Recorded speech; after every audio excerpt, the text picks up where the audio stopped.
ഇത്രയും ഗുരുതരമായ സാഹചര്യം 8 മാസക്കാലമായി ഒരു വീടിന്റെ തറക്കല്ല് പോലും ഇടാതെ ഒരു സർക്കാർ മുന്നോട്ട് പോകുന്നു. ഈ വിഷയം സഭ നിർത്തിവെച്ച് ചർച്ച ചെയ്യണമെന്ന് വിനീതമായി അഭ്യർത്ഥിക്കുന്നു സർ. ജൂലൈ 30 2024 ചൂരൽമലയിലെയും മുണ്ടകയിലെയും 3 വാർഡുകളിൽ സർവനാശം വിതച്ചതായിരിക്കുന്ന ഉരുൾപൊട്ടൽ സംഭവിച്ച് 8 മാസം നമ്മൾ പൂർത്തിയാക്കാനിരിക്കുകയാണ് സർ. സർ, ഈ സന്ദർഭത്തിൽ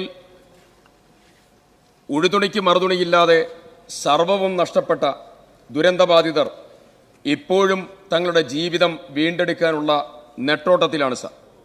പൊതുസമൂഹത്തിൻ്റെയും സന്നദ്ധ സംഘടനകളുടെയും മറ്റ് മേഖലകളുടെയും ഒക്കെ സഹായത്തോടു കൂടി സർക്കാർ വളരെ വേഗത്തിൽ മുന്നോട്ട് പോകേണ്ടിയിരുന്ന സുസ്ഥിര പുനരധിവാസ പ്രവർത്തനങ്ങൾ സർക്കാരിൻ്റെ ഗുരുതരമായ വീഴ്ചയും അനാസ്ഥയും കൊണ്ട് അതീവ ഗുരുതരമായ സാഹചര്യത്തിൽ എത്തി നിൽക്കുന്ന പശ്ചാത്തലത്തിലാണ് സർ ഈ പ്രമേയത്തിന് നോട്ടീസ് നൽകേണ്ടി വന്നത്.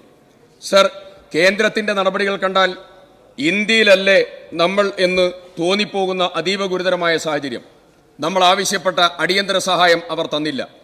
അവസാനം അവർ 529.5 കോടി രൂപ അവർ തന്ന 16 പദ്ധതികൾക്കായി തന്നപ്പോൾ അവർ 50 വർഷത്തെ കാലാവധി കഴിഞ്ഞ് തിരിച്ചടയ്ക്കേണ്ടതായിരിക്കുന്ന ഒരു കാലപരിധി നിശ്ചയിച്ചാണ് അവർ നമുക്ക് നൽകിയത് സാർ. എത്രത്തോളം ലജ്ജാകരമായ നടപടിയാണ് കേന്ദ്ര സർക്കാർ. ജന്മിയുടെ സമീപനത്തോടു കൂടിയാണ് കേന്ദ്ര സർക്കാർ ഇടപെട്ടത് എന്നുള്ളത് ദുഃഖത്തോടു കൂടി പറയാൻ സാധിക്കും. സർ, യഥാർത്ഥത്തിൽ ഇന്ത്യൻ പ്രധാനമന്ത്രി സംഭവ സ്ഥലത്ത് വന്ന് നേരിട്ട് കണ്ടതായ ഒരു ദുരന്തത്തിൽ കേന്ദ്ര സർക്കാർ അനുവർത്തിച്ചതായ സമീപനം ഒരു ദുരന്തബാധിത സമൂഹത്തോടും സംസ്ഥാനത്തോടും കാണിക്കേണ്ടതായ മര്യാദയുള്ള മനുഷ്യത്വപരമായ നടപടിയായില്ല എന്നുള്ളതും ഇതിന്റെ കൂടെ ചൂണ്ടിക്കാണിക്കാൻ ആഗ്രഹിക്കുന്നു സാർ. സർ, കേരള സംസ്ഥാനം സ്വീകരിച്ച സമീപനവും നമ്മുടെ സ്റ്റേറ്റ് സ്വീകരിച്ച സമീപനവും ഇതിന്റെ കൂടെ ചേർത്ത് വായിക്കണം. സർ, ഇന്ന് നിങ്ങൾ സംസ്ഥാന സർക്കാർ സ്പോൺസർമാരായി വന്നതായ ആളുകളുടെ മീറ്റിംഗ് ആ സമയത്ത് തന്നെ നടത്തി അവർക്കാവശ്യമുള്ള സൗകര്യം മുഴുവൻ ചെയ്യാം. നിങ്ങൾ ഭവന നിർമ്മാണ പദ്ധതിയുമായി മുന്നോട്ട് പോയിക്കോളൂ. ഞങ്ങൾക്ക് നിങ്ങളോട് പറയാനുള്ള കണ്ടീഷൻസും സ്പെസിഫിക്കേഷൻസും ഒക്കെ ഇന്നതാണ് എന്ന് നിങ്ങൾ അന്ന് പറഞ്ഞിരുന്നുവെങ്കിൽ ഇന്ന് ഈ 8ാമത്തെ മാസം മുഴുവൻ സ്പോൺസേഴ്സിനെയും കോർഡിനേറ്റ് ചെയ്ത് ഭവന നിർമ്മാണ പദ്ധതി പൂർത്തീകരിച്ച് ആ പാവപ്പെട്ട ജനതയ്ക്ക് അവർ ഇന്ന് താമസിക്കുന്ന വീടുകളിൽ നിന്ന് അവർക്ക് അവരുടേതായിരിക്കുന്ന സ്പോൺസർമാർ നിർമ്മിക്കുന്നതായ വീടുകളിലേക്ക് മാറാമായിരുന്നു. ആ പദ്ധതിയെ തകർത്തത് യഥാർത്ഥത്തിൽ സംസ്ഥാന സർക്കാരിൻ്റെ നിരുത്തരവാദപരമായ നടപടിയാണ് എന്നുള്ളത് പ്രത്യേകം എടുത്തു പറയാൻ ആഗ്രഹിക്കുന്നു സർ. സർ, പുനരധിവാസ പദ്ധതിക്ക് വേണ്ടി അടിസ്ഥാനപരമായി ഉണ്ടാകേണ്ടത് പ്രാഥമികമായി ഉണ്ടാകേണ്ടത് ലിസ്റ്റാണ് സർ.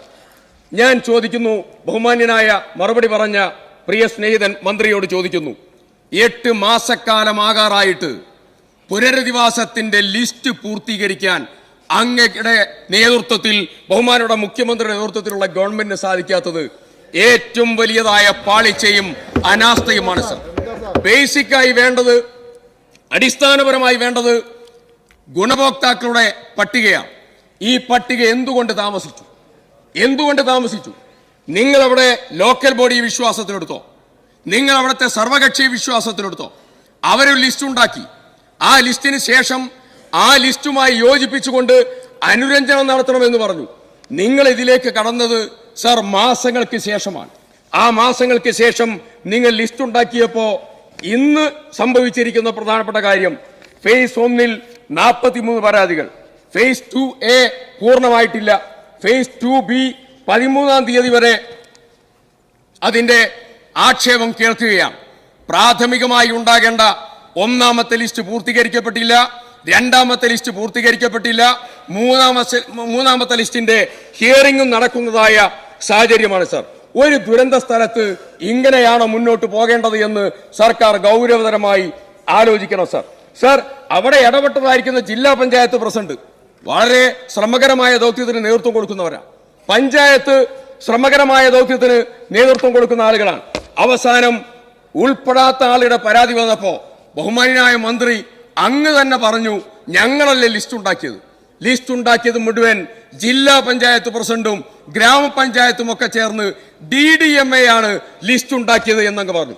സർ, DDMA സർക്കാരിന്റെ ഭാഗമല്ലേ? മാത്രമല്ല ഞങ്ങൾ മാനദണ്ഡം ഉണ്ടാക്കിയത് ആരാണ് സാർ? മാനദണ്ഡം ഉണ്ടാക്കിയത് നിങ്ങളാ. നിങ്ങൾ ഉണ്ടാക്കിയ മാനദണ്ഡം അനുസരിച്ചല്ലേ അവർക്ക് ലിസ്റ്റ് ഉണ്ടാക്കാൻ പറ്റുക? ആ മാനദണ്ഡം അനുസരിച്ച് ലിസ്റ്റ് ഉണ്ടാക്കിയപ്പോ അങ്ങ് പറഞ്ഞത് ഈ ലിസ്റ്റ് ഉണ്ടാക്കിയതിൽ സംസ്ഥാന സർക്കാരിന് യാതൊരു ബന്ധവുമില്ല എന്ന് ചൂണ്ടിക്കാണിച്ച് അങ്ങയെ സഹായിക്കാൻ, സർക്കാരിനെ സഹായിക്കാൻ മുമ്പോട്ട് വന്നതായിരിക്കുന്ന ആളുകളെ ആക്ഷേപിക്കുന്ന തലത്തിൽ സംസാരിച്ചു എന്നുള്ളത് മാത്രമല്ല, ലിസ്റ്റിൽ പെടാത്തതായ മുഴുവൻ ആളുകളെയും ഈ പ്രാദേശിക ഭരണകൂടത്തിനെതിരെ തിരിച്ചുവിടാൻ ആവശ്യമായ നടപടികൾക്ക് കൂടെ നേതൃത്വം കൊടുത്തത് ഏറെ ലജ്ജാകരവും ഖേദകരവുമായ വസ്തുതയായി എന്ന് അങ്ങയോട് ചൂണ്ടിക്കാണിക്കേണ്ടി വന്നതിൽ ഏറെ ദുഃഖമുണ്ട് സാർ. സാർ, ഞാൻ വിശദമായ ഓരോ തലത്തിലേക്ക് കടന്നു പോകുന്നില്ല സാർ. ലിസ്റ്റിന്റെ ഒരു കാര്യം മാത്രം ചൂണ്ടിക്കാണിക്കാം സാർ. 11-ാം വാർഡിൽ മുണ്ടകൈ ബസ് സ്റ്റോപ്പിന് പിന്നിൽ പാഴിയിൽ താമസിച്ചിരുന്ന ഒരു സിറാജ്, അദ്ദേഹം ദുരന്തത്തിൽ മരണപ്പെട്ടു സാർ. അദ്ദേഹത്തിന്റെ കുടുംബം ലിസ്റ്റിൽ ഉൾപ്പെട്ടു. എന്നാൽ അതേ പാഴിയിൽ മറുഭാഗത്ത് താമസിക്കുന്നതായിരിക്കുന്ന റഷീദ് ഉണ്ട്, ചേരിപ്പറമ്പിൽ റഷീദ്, അതേ ലിസ്റ്റിൽ ഉൾപ്പെട്ടില്ല, അദ്ദേഹം കരട് ലിസ്റ്റിൽ വന്നില്ല. അങ്ങനെ തുടങ്ങി നിരവധി പോരായ്മ ഓരോ ഭാഗത്തെ ഞാൻ പറയുന്നില്ല. ഹൈസ്കൂൾ റോഡ്, പടവെട്ടിക്കുന്ന്, മാട്ടക്കുന്ന്, ഗോപിമൂല, അട്ടമല, എറാട്ടുകുണ്ട്, പുഞ്ചിരിമട്ടം, വനറാണി, റാണിമല ഉൾപ്പെടെയുള്ള പല ഭാഗങ്ങളിൽ ഒറ്റപ്പെട്ടു പോയവരും മറ്റുള്ളവരുമായിരിക്കുന്ന ആളുകൾ മുഴുവൻ ഇന്ന് പരാതിയുമായി നിൽക്കുകയാണ്. ആ പരാതി പോലും 8 മാസക്കാലമായി ഒരു തുടർ നടപടികൾ സ്വീകരിച്ച് പൂർത്തീകരിക്കാൻ സാധിച്ചില്ല സാർ. സാർ, ഞാൻ ഒരു കാര്യം പ്രത്യേകം സാർ, പുനരധിവാസത്തിന്റെ സ്ഥലം നിശ്ചയിച്ചു സാർ. NDMA ആക്ട് അനുസരിച്ച് പുനരധിവാസം ആരുമായി ആലോചിക്കണം? ദുരന്ത ബാധിതരുമായി ആലോചിക്കണം. ഇവിടെ ഗവൺമെന്റ് തീരുമാനിച്ചു 7 സെന്റ് സ്ഥലം കൊടുക്കാൻ. ആദ്യം നിങ്ങൾ തീരുമാനിച്ചു 10 സെന്റ് സ്ഥലം നെടുമ്പാല എസ്റ്റേറ്റിൽ കൊടുക്കാൻ, 5 സെന്റ് സ്ഥലം കൽപ്പറ്റ എലക്ഷൻ എസ്റ്റേറ്റിൽ കൊടുക്കാൻ. അന്നത്തെ തീരുമാനം തന്നെ നിങ്ങൾ തെറ്റായിരുന്നു. എന്താ കാരണം?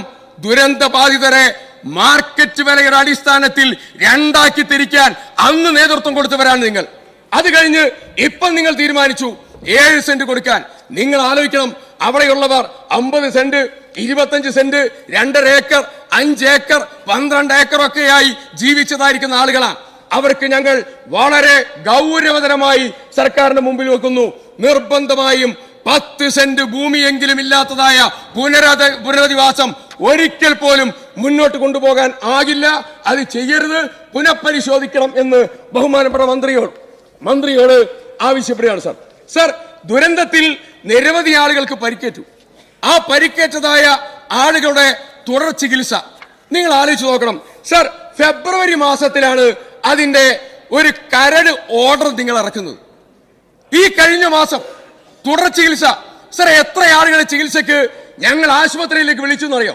ഞാൻ സർക്കാരിന് മുമ്പിൽ അപേക്ഷ നൽകിയല്ലോ, ഞാൻ ബഹുമാനപ്പെട്ട മുഖ്യമന്ത്രിക്ക് അപേക്ഷ നൽകിയല്ലോ, ഞാൻ ആരോഗ്യമന്ത്രിയോട് നേരിട്ട് പറഞ്ഞല്ലോ, നിങ്ങളോട് പറഞ്ഞല്ലോ. എന്താണ് സാർ താമസം? എന്നിട്ടോ നിങ്ങൾ അതിനുവേണ്ടി മാറ്റിവെച്ച തുക എത്രയാണെന്നറിയോ? SDRF ഫണ്ടിൽ നിന്ന് 5 ലക്ഷം രൂപ സാർ. നിങ്ങളുടെ കയ്യിൽ നിങ്ങൾ ആലോചിച്ച് നോക്കണം. നിങ്ങൾ പിന്നെ ബാക്കി കൊടുക്കാമെന്ന് നിങ്ങളിപ്പോ മറുപടി പറയുമ്പോൾ പറയും. പക്ഷെ ആലോചിക്കേണ്ട ഒരു കാര്യം, തുടർ ചികിത്സയ്ക്ക് വേണ്ടി നിങ്ങളുടെ കയ്യിൽ ജനം കൊടുത്തതായ 750ഓളം കോടി രൂപയുണ്ട് സാർ. ആ കോടി രൂപയിൽ നിന്ന് 1 കോടിയോ 2 കോടിയോ മാറ്റിവെച്ചാൽ നിങ്ങൾക്ക് എന്തെങ്കിലും കുഴപ്പമുണ്ടോ? ഞാൻ ഒരു കാര്യം ഇതിൽ വിഷയമല്ലാത്തത് കൊണ്ട് പറയാൻ ആഗ്രഹിക്കുന്നില്ല.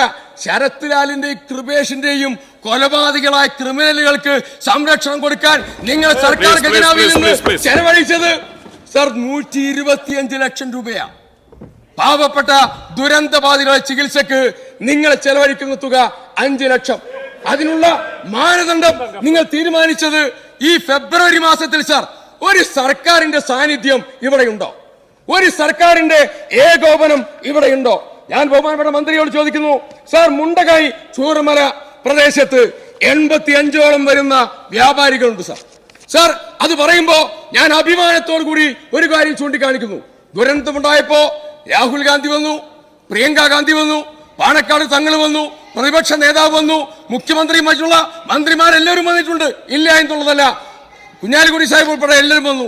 ഞാൻ ഒരു കാര്യം പറയാം, നിങ്ങളോട് വളരെ വിനയത്തോടു കൂടി ചൂണ്ടിക്കാണിക്കുക. ഒരു മിനിറ്റ് ഒന്ന് ആൻസർ പറയട്ടെ. വളരെ പ്രധാനപ്പെട്ട കാര്യമല്ലേ, വളരെ പ്രധാനപ്പെട്ട കാര്യമല്ലേ സാർ. ദുരന്ത ബാധിതരായ ആളുകളുടെ കയ്യിലേക്ക് 10,000 രൂപ കൊടുക്കാൻ സർക്കാർ തീരുമാനിച്ചു. സർ, ആ തുക അവസാനിക്കുന്നത് മാസങ്ങൾ കഴിഞ്ഞാണ് അവർക്ക് കിട്ടുന്നത്. നിങ്ങൾ ആലോചിച്ചു, ആദ്യമായി ദുരന്തബാധിതരുടെ കയ്യിലേക്ക് കിട്ടിയ പണം ഇന്ത്യൻ യൂണിയൻ മുസ്ലിം ലീഗ് കൊടുത്ത 15,000 രൂപയാണ് നേരിട്ട് കാശ്.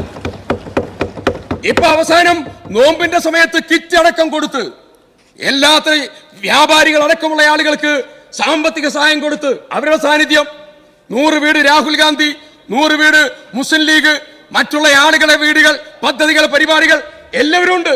എല്ലാവരുടെയും ഏകോപനം. ഞാൻ ചോദിക്കുന്ന ഒരു കാര്യം, കർണാടക സർക്കാർ ഉൾപ്പെടെ സർ, ഞാൻ ചോദിക്കുന്ന ഒരു കാര്യം സർ, വ്യാപാരികളുടെ കാര്യത്തിൽ സർക്കാർ എടുത്ത നിലപാടെന്താ? സർ സർ വ്യാപാരികളുടെ കാര്യത്തിൽ സർക്കാർ എടുത്ത നിലപാടെന്താ? സർ, അവിടുത്തുകാരല്ലാത്തതായ വ്യാപാരികളുണ്ട്, പാവപ്പെട്ട റോയി ഉൾപ്പെടെ അവിടെയുള്ള വ്യാപാരി ഉണ്ട്. സർ സർ സർ ഒരു 2 മിനിറ്റ് സമയം please. Sir 2 minute please. Sir ഞാൻ അവസാനിപ്പിക്കാം. സർ, ഒരു ചൂരൽമലയിലെ ഒരു പൂക്കോട്ട് അബു, ഇത് പറയാതിരിക്കാൻ വേദനയുള്ള കാര്യമാണ്. സർ, അബു ഒരു വ്യാപാരിയാണ്. അദ്ദേഹത്തിന് 10 കടകളുണ്ട് സർ ചൂരൽമലയിൽ. അദ്ദേഹത്തിന് സ്വന്തമായി കൃഷിയുണ്ട്. സർ, അദ്ദേഹം എന്റെ അടുത്ത് വന്നതാ. ഒരു ദിവസം ഡയാലിസിസ് പേഷ്യന്റാണ്. കടകൾ മുഴുവൻ പോയി, അദ്ദേഹത്തിന്റെ കൃഷി സമ്പൂർണ്ണമായി പോയി. മറ്റുള്ളവരെ സഹായിച്ച ആ മനുഷ്യൻ വന്നുകൊണ്ട് പറയാണ്, ഡയാലിസിസ് ചെയ്യാൻ എന്തെങ്കിലും ഒന്ന് സഹായിക്കണം, കണ്ണ് നിറഞ്ഞു. സർ, ചോദിക്കാൻ ഒരു സർക്കാർ ഉണ്ടോ? കാണാൻ ഒരു ഗവൺമെന്റിന്റെ സാന്നിധ്യം ഇവിടെയുണ്ടോ? സർ സർ അവസാനിപ്പിക്കുകയാണ് സർ.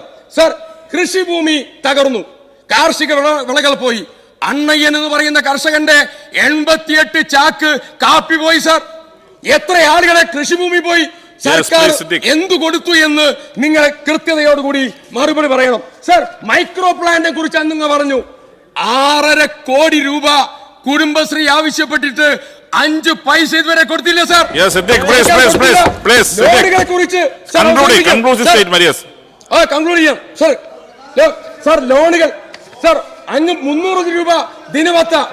സർ, 300 രൂപ ദിനവത്ത അത് ഇടയ്ക്ക് വെച്ച് നിർത്തി. 3 മാസം കഴിഞ്ഞ് ക്യാബിനറ്റ് തീരുമാനിച്ചു, വീണ്ടും കൊടുത്തില്ല.